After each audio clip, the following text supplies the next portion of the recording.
How often have you had it that you've gotten tacked up, you've gotten into the arena, you had the absolute best of intentions for you and your horse and what you were going to work on that day, only to find yourself about 20 minutes or so in and feeling absolutely physically exhausted and thinking there's no way I'm going to be able to work on the thing I wanted to work on or achieve the thing I wanted to achieve. I'm just too tired. It happens to so many riders. But you know what? You don't have to give up. There are a couple of things that you can do to help you and your horse make it through that session, and not only make it through, make it a win for you guys as well. That's what we're going to chat about today. Okay, let's dive in.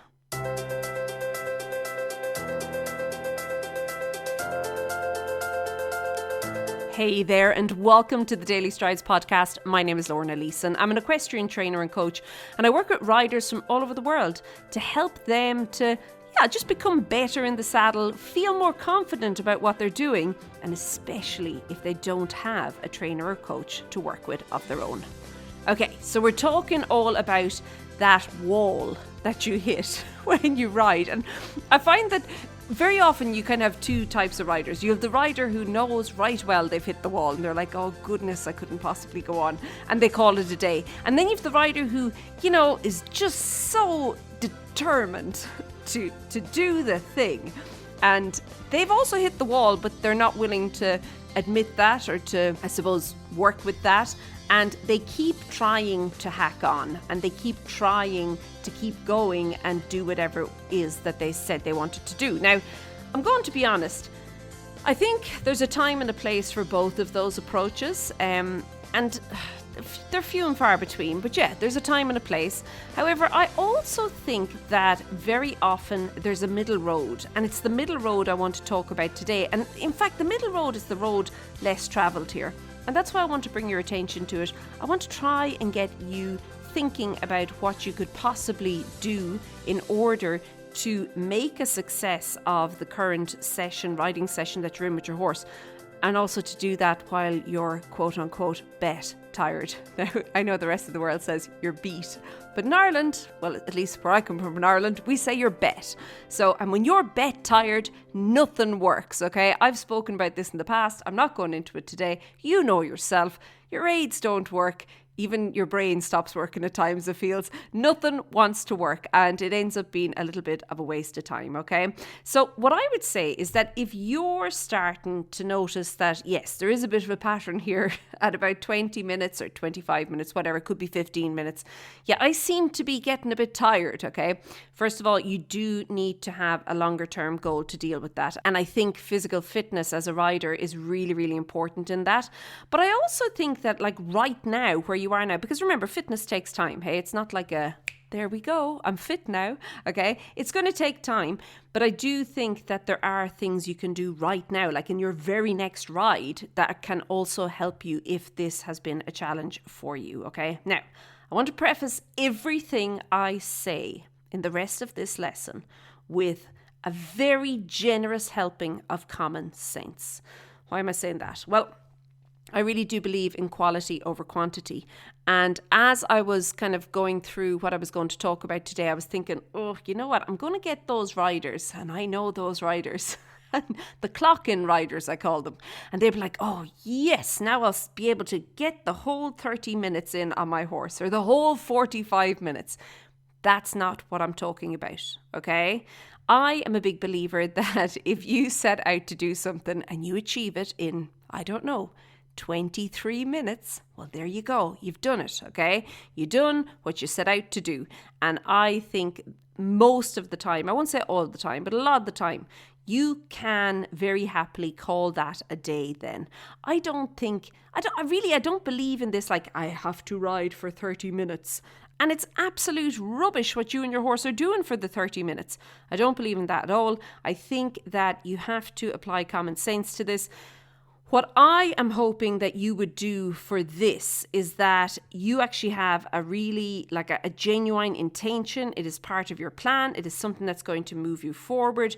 And then I would love for you to use some of these tips and ideas in that situation. Not to just clock in a certain amount of time in the saddle. I do not believe in clock in riding. I don't think it works. I think, in fact, it would work against you and your horse in the long run. I think quality over quantity always wins the day, okay? And that's what we want to talk about here, okay? So you don't need to spend an arbitrary amount of time in the saddle, okay? But if you do feel that, yes, you know what, if I just get a little bit further, we'll actually really and truly make this session a win, this is what today is for. So first and foremost, you can start using your walk really intentionally. So the walk is always this great place to catch your breath, okay?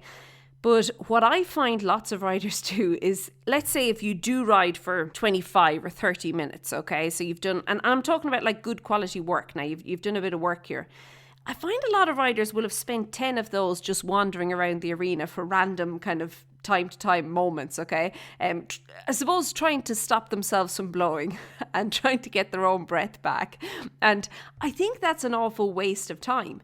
I think you could become far more intentional with the walk and still achieve your goal for the walk, which is to catch your breath and to give your body a bit of a rest, okay?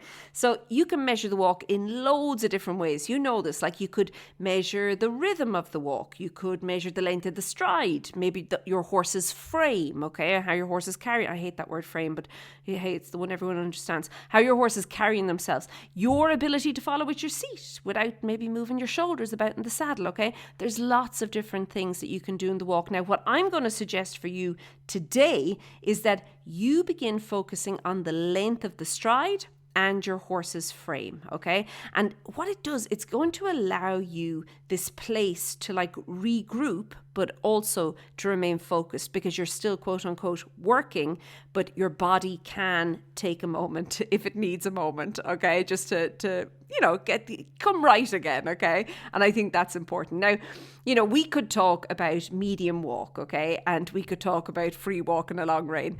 And you're probably thinking, hold on now, I'm nowhere near either of those two things. That's okay. What you could start doing, regardless of where you are in your riding and regardless of where your horse is in the training, is begin playing with those two different concepts without actually working on either of the two kind of sides of that pendulum swing, if you want, okay? But like just begin to like notice, hold on, could I maybe gather things up a bit? Or could I let things out a little bit, okay? How would that look? And then all of this with the intention that the walk is still of good quality, okay? Now, I think these two different types of walk obviously have the potential to show a massive difference in how your horse is working both through his body and also over his body, meaning that you could also look at the frame, what I said earlier, how your horse is carrying himself, how he's working through his body. I think that that's also really valuable that you could use now in this situation. So what I would do is while you're then improving the quality of both of the walks, and again, it doesn't have to be exact opposite ends now of a pendulum here, okay? A pendulum swing. This could be just like you're kind of maybe letting it out a little and bringing it back a little, okay? It doesn't have to be a huge difference initially.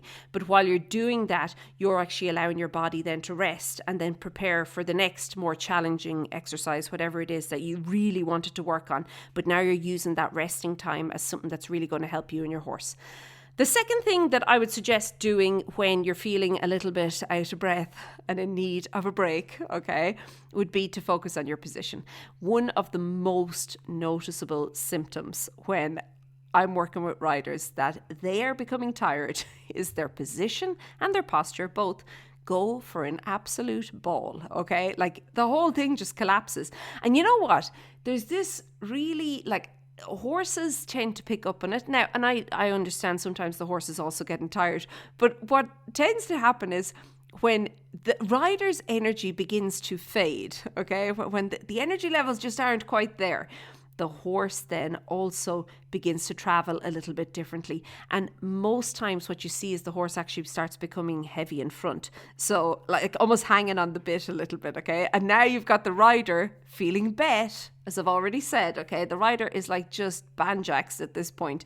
And now you've them just basically bracing against the horse, okay? And obviously any goodness that you've achieved so far in the ride is going to be completely undone with this type of carrying on for the rest of the ride. We can't let that happen, okay? You have to nip this in the bud.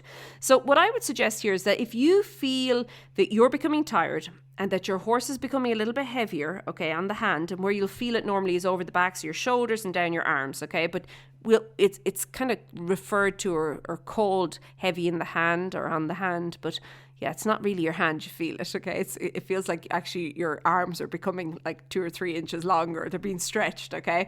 But when you feel that, what I would first of all question is, hold on now, am I actually giving him something to hang on, okay? Instead of using my aids to ask him to carry himself. And this is the problem. Very often when riders become tired, they stop using their legs and their seat. And if we think about encouraging and asking the horse to constantly carry himself and move forward, yeah, it's the legs and the seat, eh? That's what's doing that. So this tiredness kind of comes part and parcel with that. What I would suggest you do in this situation, if you're noticing this, is first of all transition back to walk.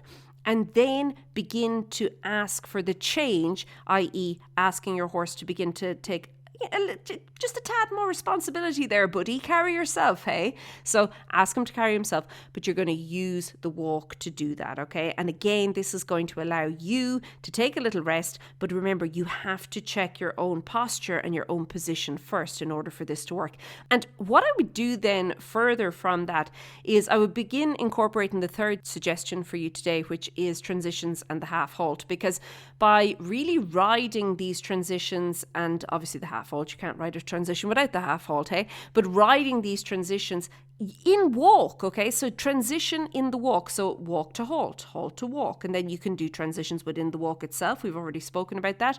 And then you can transition in now the trot, walk to trot if you wanted, okay? If you're feeling up to it. But initially just transition between walk and halt.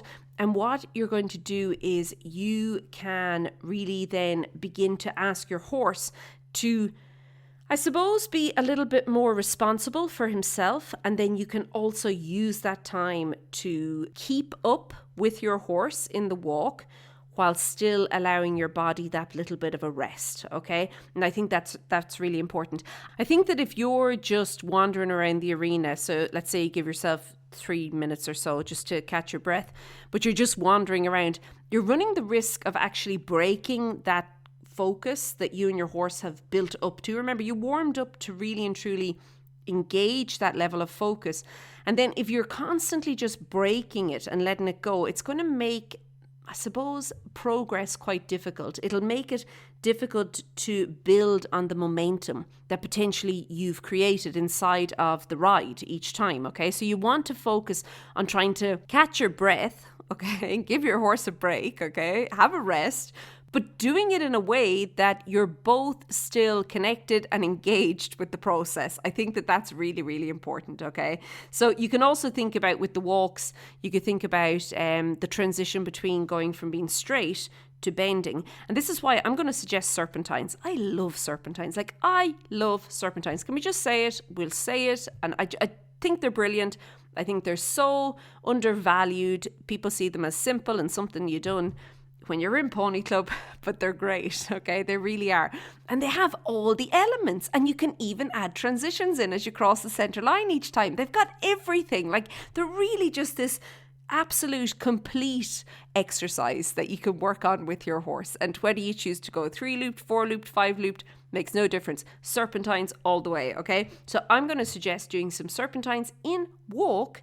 Add in those transitions, focus on the transitions between the gaits. So in this case, we'll say halt and walk, okay, as we cross the center line. And then transitions between being straight and bending and flexion, because you're going to have to keep changing that as well. That is going to give you time to, kind of come back into yourself and feel a little bit normal again. But also it's going to keep you and your horse connected. And of course, it's really important to obviously mention that you, as you're doing that, you're going to be focusing on your position and your posture as well. You're going to make sure it's all there. Okay, my last suggestion for you, and this would be just before you begin to go back to work again, okay? So you've taken maybe your 3 minutes, you've done a couple of exercises and walk, you've caught your breath, you can feel that, my legs, I can feel them again, they're working again, we're golden, I'm ready to go, okay? 10-meter circles in the walk. Now I'm saying 10-meter circles. If your horse is very green, obviously 12, 15, whatever works. But what I see happen a lot of riders is they'll go from maybe this 3 minutes of walk and then they'll just all of a sudden decide, right, so I'm feeling good again, let's trot, boom. And there's little to no preparation and the trot's actually really flat and you never really get back to the level of work that you were working at before you took the break, okay, or before you got tired. You don't really get back to that. But when you can begin to just incorporate a few smaller circles, I think it kind of almost helps both the rider and the horse to begin to gather. And the rider is gathering their thoughts, they're gathering their intention for what's going to happen, and then it's like you transfer that across to your horse. And I think that that's really important. So 10-meter circles, I think they can really, really help. And again, I say 10, it can be bigger, whatever suits you and your horse. But yeah, long term, okay? If you are feeling tired, and this is why I'm telling you these kind of things as fixes for now that you can use them the next time you ride, but I do think you need to have more of a long-term plan going forward for you and your horse, okay?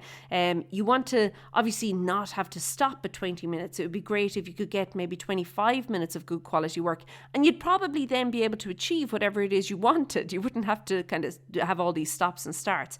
So obviously there's a lot of things that you can do to help you to maybe feel a bit better. We can go through sleep, we can go through food, water. I see a lot of riders chug down water after they ride, and it's like, have you drank any before you got in the saddle? You also need to be well hydrated, okay, before you ride. And then simple things like increasing your suppleness.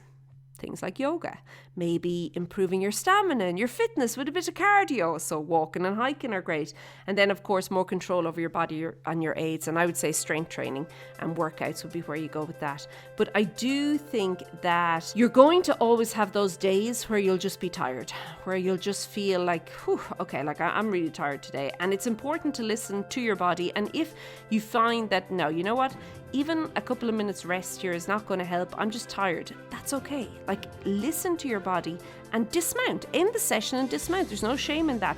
But if you think that, hold on, I could probably have a bit of a break and I could come back and finish this like strong, finish it on a high note, then incorporate what I've spoken about today, bring it into the ride and see how you get on with that. And if you are looking for something to help you long term, to improve your, I suppose, capabilities in the saddle, go over and sign up for the all-new 2024 Equestrian Fitness Challenge. It starts next Tuesday. I can't wait. We're so excited. We'd love to have you there. Make sure you sign up. You can do it over at equestrianfitnesschallenge.com. You can scroll down wherever you listen to this now and you can just pop your name and email address in. Make sure that you get the confirmation email and you must click the little button on the confirmation email. That just basically gives me permission to send you the emails for the challenge. That's really important as well, okay? Otherwise I can't send you the emails. So just make sure that you're doing that as well. But yeah, it's all walking and yoga based. We're going to have so much fun. We're going to talk all the things horse related. And we're going to improve our riding as well, which is great. It's a win-win. Okay, sign up over at equestrianfitnesschallenge.com. I'm looking forward to it. Can't wait to see you there. And have a super week and keep well. Be good. Bye.